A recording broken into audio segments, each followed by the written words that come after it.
তাড়াতাড়ি ঘুম থেকে উঠে পড় শ্রেয়া। আয় তোদের একটা ভালো ভিউ দেখাবো। না, আজকে আর পারছি না।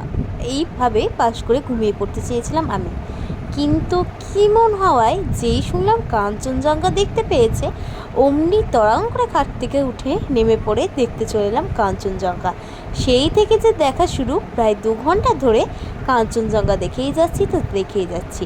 কারণ আমাদের একদমই আশা ছিল না কাঞ্চনজঙ্ঘা দেখার। যেদিন এসেছিলাম আমরা শিটংয়ে, সেদিনকে ওয়েদার একদম খারাপ ছিল, মেঘলা ওয়েদার, সারাদিন মেঘ আর মেঘ, মেঘ ছাড়া কিছু দেখতেই পাইনি। আর দিনটা ছিল আজকে 25শে বৈশাখ। 25শে বৈশাখ একটু রবীন্দ্র ভবন থেকে ঘুরে না এলে হয় বলো? যখন এসেই গেছি শিটংয়ে, তখন একটু রবীন্দ্র ভবন থেকে ঘুরে আসার সিদ্ধান্ত নিই আমরা। প্ল্যানিংয়ে একটু চেঞ্জ হয়, ফার্স্ট ডেতে দার্জিলিং আর সেকেন্ড ডেতে শিটংয়ে ঘোরার সিদ্ধান্ত নেওয়া হয়। আর শিটংয়ে আসবো, রবীন্দ্র ভবন মংপুতে আসবো না, সেটা কি হতে পারে বলো? দেখতেই পাচ্ছ অ্যাম্বিয়েন্সটা কতটা সুন্দর, স্নিগ্ধ আর শান্ত পরিবেশ। রবীন্দ্রনাথ ঠাকুর যে ছবিগুলো এঁকে গিয়েছিলেন, সেগুলোই এখানে রাখা আছে সুন্দর করে। আর দেখতেই পাচ্ছ ছবিগুলো দেখে যেন আলাদাই একটা অনুভূতি হচ্ছিল।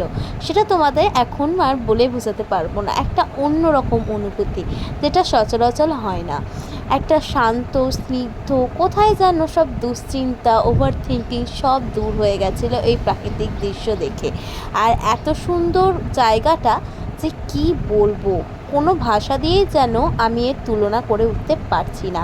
আজকে এর জন্য এই পর্যন্ত, আবার দেখাবেন নতুন মিনি ব্লগে।